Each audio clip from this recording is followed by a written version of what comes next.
Welcome to The Art of Medicine, the program that explores the arts, business, and clinical aspects of the practice of medicine. I'm your host, Dr. Andrew Wilner. Today, I have the pleasure of speaking with Dr. Bradley Block, host of the podcast Physician's Guide to Doctoring.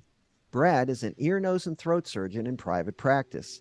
He's going to share his tips for seeing patients efficiently while offering compassionate care. But first, I'd like to thank our sponsor, locumstory.com. Maybe you're curious about locums and how it might fit into your career story. But do you know all the different reasons physicians choose locums and how it works for them? At locumstory.com, you can hear firsthand stories as diverse as physicians themselves. There's not one solution for everyone. The variety of opportunities might surprise you. Locum Story is an unbiased educational resource. It has tools that let you explore trends in your specialty and compare different locums agencies. There's even a simple quiz to see if locums is right for you. Do your own research at locumstory.com. It's easy. And one more thing, thanks for joining us. The Art of Medicine is available on YouTube and wherever you get your podcasts. Alexa will find it for you too. And now to my guest, Dr. Bradley Block. Welcome. Dr. Wilner, thanks so much for having me. I've really been looking forward to this. Brad, well, you were kind enough to give me a spot on your podcast, and I think we had a pretty good discussion. And I spoke with my wife earlier today, and she listened to it. And I said, "How was it?" And she said it was good, except you were the only one talking. You didn't give the other guy a chance to talk. So Well, it's now's an your chance, interview. bud. It was about locum tenens. I've never done locum tenens, and you're the expert. You've written a whole book on it, so of course you're going to be the only one. You're going to be the only one talking. Thanks for your defense. I will relay that to her. So now it's your turn. So tell me a little bit about your training and background. So, I did med school in Buffalo. I'm from New York, so I went to a New York State school, SUNY Buffalo. Did my residency at Georgetown, and then I'm one of the few people who, right out of residency, joined a practice that I'm still at. I've been there for 12 years and have no plans on leaving or changing jobs. I've been a partner there for 7 of those years, almost 7 of those years. So I'm drinking the Kool-Aid. I love my practice, and I'm not going anywhere. All right. So that begs the question, how come you're not burned out? Who says I wasn't? I've certainly experienced some of the symptoms of burnout, like Maslach's classic burnout. But there's some things that I've done that have helped me along the way, and just life and the practice of medicine. It still affects all of us, even those that own our practice. Like, listen, my practice is great. I'm gonna advertise for my practice right now because I'm a true believer. We're a bunch of ENTs and allergists who own the practice, but we don't have to run the day to day because there are 170 partners, 250 physicians, and everyone's got a clear path to full equity partnership. The people who really run the practice are elected partners who see patients every day, same as the rest of us. So they're not going to do things that are going to make us work harder for a couple of extra bucks. They're going to make decisions that make our lives better. And if it's going to make us more money, it's got to be something that's a big deal, right? Because if it's not going to move the needle a big amount, it's not going to be worth it.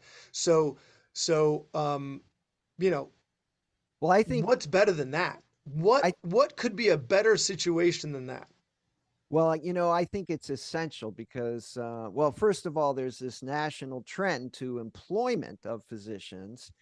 And I think that that in and of itself isn't necessarily bad. But the problem is that the employers, by and large, are not physicians and they don't really understand, they're administrators, but they don't really understand what physicians value and how to, make their day better. So having physicians in charge, that sounds like the way to go. So I would say that is secret number one to avoiding burnout in a practice, that the doctors ought to be at the C-suite level making the important decisions.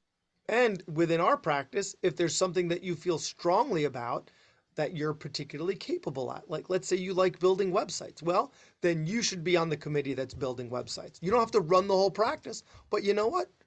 Help us run that aspect better. And something that I did as I created the patient experience committee so that we get together. It used to be every other month, but now because things have actually gotten better, we meet less frequently than that. So our goal is to make sure that the patient experience and the staff experience is as good as possible. So people, this becomes a place where people want to work, where we can be proud of. So, that was something that was really important to me and something that actually I've learned about through my podcast because I've had a lot of guests that talk about patient experience. And so, yeah, it's also, you know, um, leadership, I think, is one of the things that could help with burnout as well, right? Another creative outlet, some way other than just because one of the things that's led me towards burnout was just the grind of seeing patients over and over and every single day for similar complaints, saying the same things over and over. And just kind of like you end up distancing yourself a little from it, and you just get home exhausted. So emotional exhaustion is one of the symptoms of burnout. Depersonalization, one of the symptoms of burnout. Um so the podcast, and I'm sure you feel the same way, it's a creative outlet that helps me, gives me something else to look forward to, helps me not burn out because it's just having a creative outlet, whether it's related to medicine or not. And leadership within medicine also I would view as a creative outlet because it lets you use a different skill set, right? We experience this thing called hedonic adaptation, which anyone who's bought a fancy car knows what hedonic adaptation is. Like it's exciting to shop for the car. It's exciting to think about it. It's exciting to buy it and then have it for a little while, but eventually it just stops being exciting. You get adapted to it and it stops bringing you joy, yet your monthly payments are still super high. So, that's why buying a fancy car is not a good use of your hard-earned dollars. And the same thing can happen in your job where it just stops being as stimulating and exciting as it once was. So you need to find ways to keep it like that. And you cover similar stuff in your podcast as I do in mine. Um, there are things that we learn on our shows that we can then incorporate into our practices. So we have guests on that can help you be a better doctor, and then it allows you to incorporate it into your practice, and it kind of refreshes you a bit. It helps keep it new and interesting, and then you realize, you know what? Now I have another question. I'm going to get another guest on that can answer that question, and then it's an iterative process and allows you to keep improving your skills more and more. And what we talk a lot about is that doctor-patient interaction. Yes. Well, I'll add another thing that I try and do to keep things lively and stimulating is just before we started this podcast today, I just submitted an abstract to the American Academy of Neurology on an interesting case. So, reminded me of being a resident. What's really, really interesting about this? Now, I About want what I do, tips. yeah. I want tips. How do you be efficient? Because you said, well, you're seeing the same thing over and over again, but for that patient, it's the first time they've had that problem, right? And it's not over and over again for them, at least most of them, right? So how can you be efficient and compassionate at the same time? At the same time, yeah. I mean, it's about not just respecting the patient in the room, but it's also about respecting the patient in the waiting room because you can be compassionate and slow, and you can be compassionate and not. So, there are some things that you can do. And actually, I just had someone on my show that said he wrote a book called How to Make People Like You in 90 Seconds or Less, right? And so, yeah, and so there are a couple of things in that. When you walk, that things that when you hear them, you're like, that's so intuitive, Mm. but like, of course, but we don't necessarily do them. So one of his tips was look the patient in the eye. Of course you're going to look the patient in the eye. Yeah, but look them in enough to notice their eye color. So if you do that and you check that box, you've made sure you've actually made eye contact long enough to notice, but not long enough, too long that you're creepy. So, that's going to give them confidence that you're actually interested in them.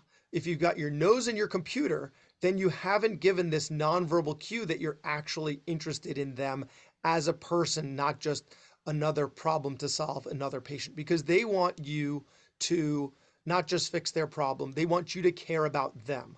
So if you can connect with them, then then the visit will be more fulfilling for them. Yes, well, but isn't that going to make things longer?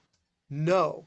And the reason is if you can connect efficiently, then they're going to have more trust in you. They're going to be more receptive to your recommendations. They're going to push back less, and have less doubt in your recommendations because they're going to know that you really care about them, and it's actually going to make things more efficient. Another thing that you can do is recognize that your patients often have a question behind a question, meaning they may not be asking you what's really worrying them. And so they might perseverate on some of their symptoms, and you're not able to get past this perseveration because you haven't really addressed why they're there.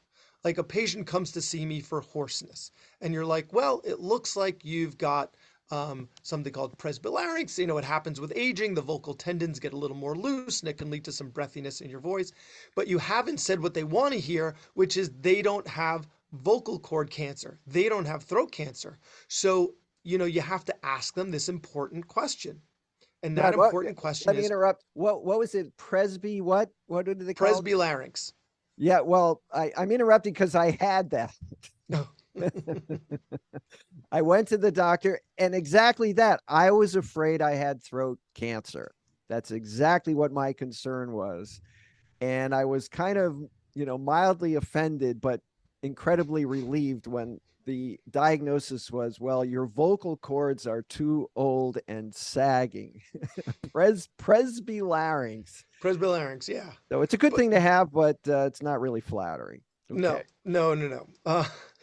But but I think it's important to verbalize you don't have throat cancer, right? Yes. Because they are Yes. going to leave there still worrying about that unless you verbalize that. So a good way to get that out of them, I mean, you can just, say that. And sometimes we have enough experience that we kind of know what they might be thinking. And sometimes we're going to be wrong about that, but you might want to just outwardly verbalize it. Or you can just ask them, what worries you about that? Hmm. What worries you about this? Well, and then they might say, I'm worried about throat cancer. So that helps you to understand why they're really there because they may not say it. It's our job as physicians to get this information out of them. And if you can do it efficiently, it's going to save you time. Another thing that you can do, again, efficiently, is demonstrate compassion. Okay. So, how do you demonstrate compassion efficiently? A simple turn of phrase. Patient comes in my office. They could come into your office with this vertigo, right? They feel like the room's spinning around them. It's a terrifying sensation. It feels awful. Just say that. Just say, wow, that sounds terrifying. That sounds awful. Oh, you were vomiting? Oh, man, that sounds awful. Then they understand that you recognize the severity of the symptom. You recognize what discomfort they've been in. So these little turns of phrases you can incorporate into your practice, and it'll help the patients love you, recommend you to their friends, and it'll help the visits to move. And it seems like it's a little forced, right, to include this stuff in your practice, a little formulaic. There's a lot of stuff that we do in medicine that's formulaic, right? Let How me we're ask going you a to picking question. our medication.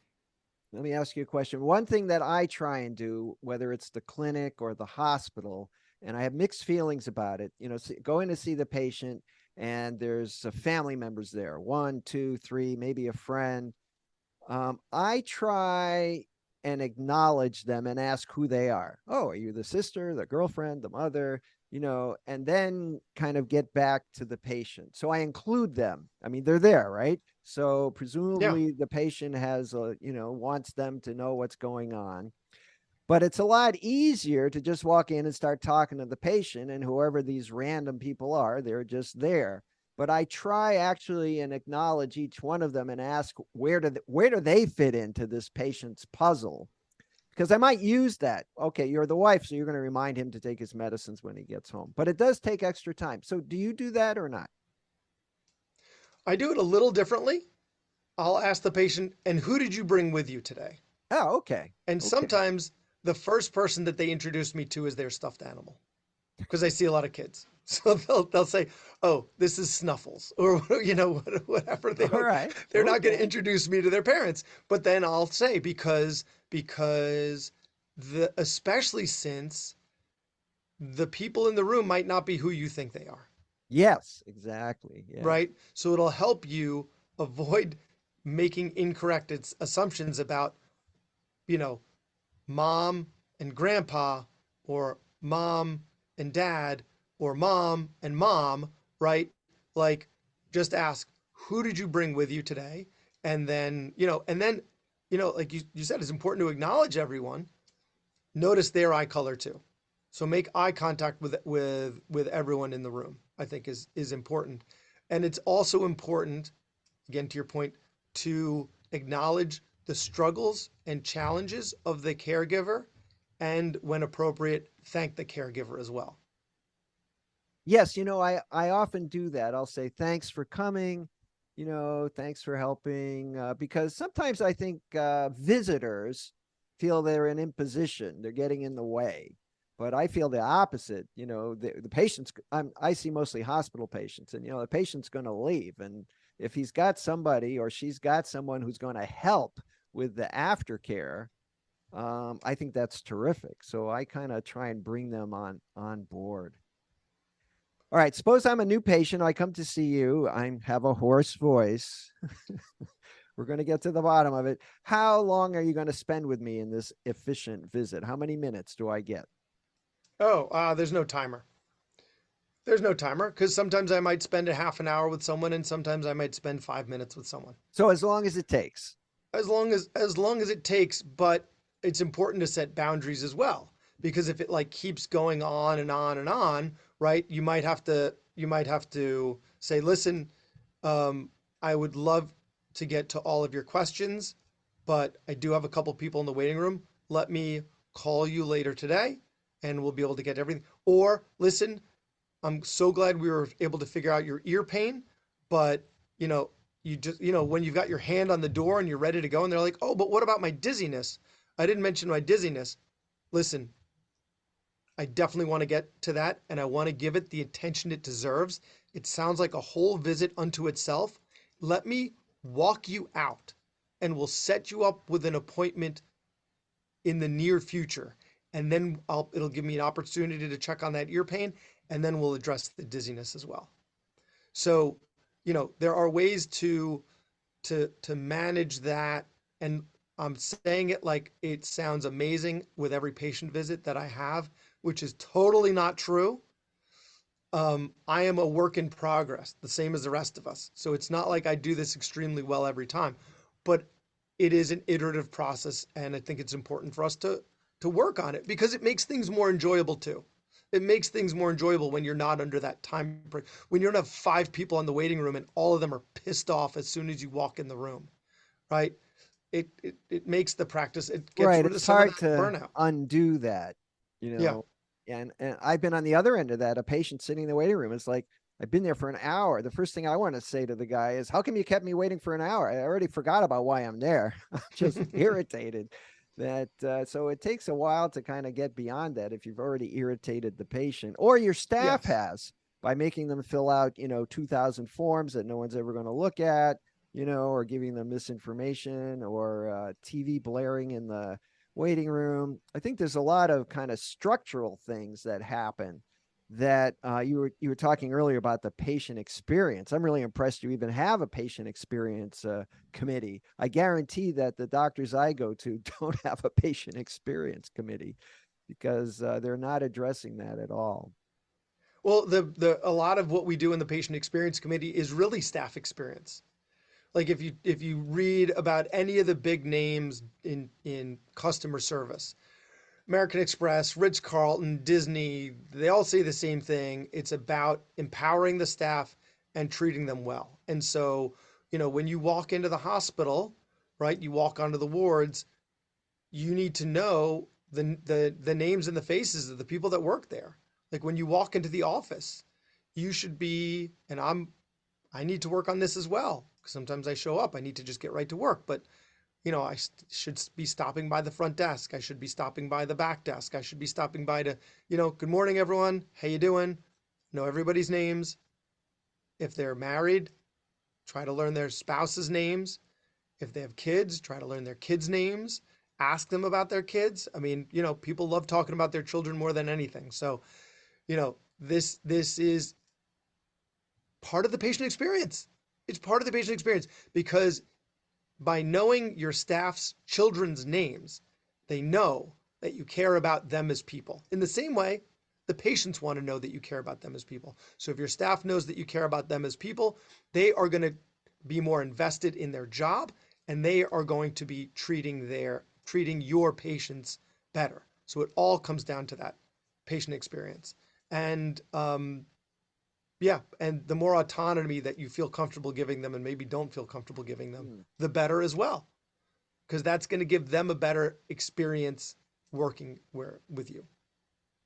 So, what advice would you give a ENT resident just graduating and they've got lots of job offers and they have the opportunity to go into private practice or, become an employee at some giant, Kaiser kind of operation? And it looks like private practice is still a viable option. How do they know? What do they do? What questions do they ask to see if it's a good practice or they should just take a job? Um, well, especially in today's day and age, you need to talk about any potential for a private equity sale, right? Mm. Are they looking to get out? Are the partners looking to sell so that you will then go to be an employed position? So that's one question. And if you do sell, what happens to me? Right. I would recommend that you include something in your contract such that if there is a sale of the practice, that your restrictive covenant is null and void because you're joining the practice that you're joining. You're not joining the practice that they're selling to. So it should include this that if the practice is sold, that your restrictive covenant is now null and void and you can go work anywhere in the area. Right. So that means usually a restrictive covenant for those who haven't signed one yet means when you join a group or you get a job that you can't work within a certain radius of that Yeah. employer for a certain amount of time, usually a year or two. It might be 1 mile, it could be 50 miles. But those are, if those are meaningless if you stay, but if you Yes. leave, they become very important. So I would agree with you, Brad. That should definitely be addressed. But if you're trying to figure out whether you should join private practice or an employed practice, it really depends, I think, on what you're trying to do, what kind of practice that you want. Um, you know, the things that happen in academic practice aren't necessarily the things that happen in private practice, right? The private practice, we tend to do things that are um, not as complicated, not as involved, or that's not necessarily the case. I know an otolaryngologist who does neck dissections and cochlear implants, which in an academic setting would never happen because you'd either be the otologist doing the cochlear implants or you'd be the head and neck cancer surgeon doing Ah. the neck dissections. Mm. So, whereas in most private practices, you're not doing that. So it really, it's hard to tailor it specific to the without knowing which practice they're going to, what kind of life they're going to have. I mean, I would argue figure out where you want to live Okay. first and then narrow it down from that perspective. But for me it was a no-brainer. If you are going to join a private practice though, I would ask them like in the same way that my practice there's a clear path to full equity partnership. Like ask them and have it written down like how do I become partner and what does partner mean? And when they say, well, partner means you're going to get a 2% stake in the practice, like that doesn't sound like a partner. That sounds like a minority shareholder. Like, whoever started the practice took a certain amount of risk in order to Right. That's true. start and build the practice. How much is that worth to them, right? You want to be a partner. How much of the pie do they think is reasonable for you to, and how much do you need to contribute in order to get there? Because I recognize that not everyone's going to be like us and giving everyone a clear path to full equity partnership, but like you need to be upfront about how long that person needs to be working there, how much money they need to make in order for them to get what exactly.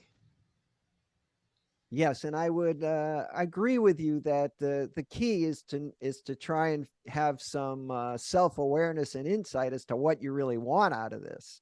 Is this 100% effort for you? Is this you've got other interests? You just want to make a living? Is this where you want to live forever? Know your why. That'll help Yeah. you ask the right questions.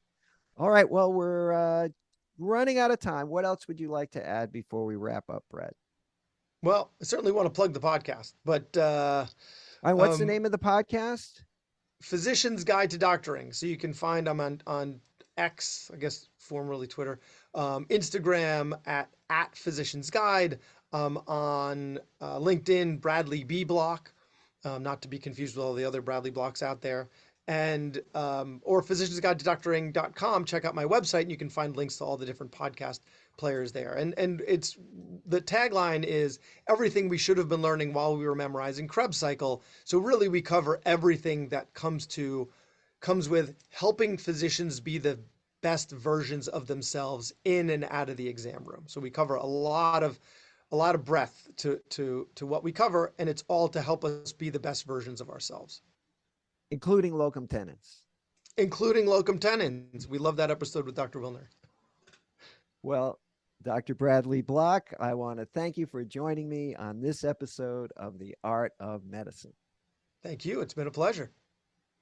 Before we close, I'd like to give another thanks to our sponsor, locumstory.com, a resource where providers can get real, unbiased answers about locum tenens. I'm Dr. Andrew Wilner. See you next time.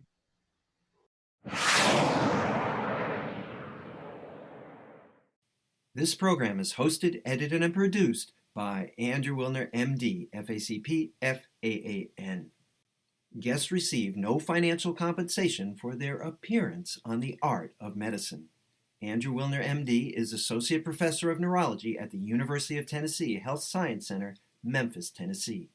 Views, thoughts, and opinions expressed on this program belong solely to Dr. Wilner and his guests and not necessarily to their employers, organizations, or other group or individual. While this program intends to be informative, it is meant for entertainment purposes only. The Art of Medicine does not offer professional financial, legal, or medical advice. Dr. Wilner and his guests assume no responsibility or liability for any damages, financial or otherwise, that arise in connection with consuming this program's content. Thanks for watching. For more episodes of The Art of Medicine, please subscribe. www.andrewwilner.com